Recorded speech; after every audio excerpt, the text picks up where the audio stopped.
Hello. Почему не рекомендуется учить слова вне контекста, то есть одиночные слова запоминать? Потому что мы, скорее всего, можем выучить только одно значение слова, об остальных так и не узнаем.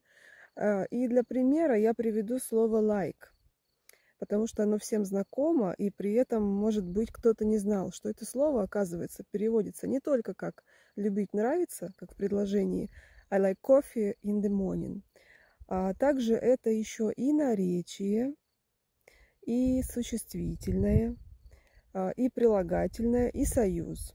То есть в основном мы используем это слово как глагол, также еще очень часто лично я использую как наречие. Допустим, I look like my mom. Да, я похожа на маму, я выгляжу типа как мама. Я считаю, что это слово, которое очень обогащает наш словарный запас, если мы используем его во всех переводах, во всех значениях.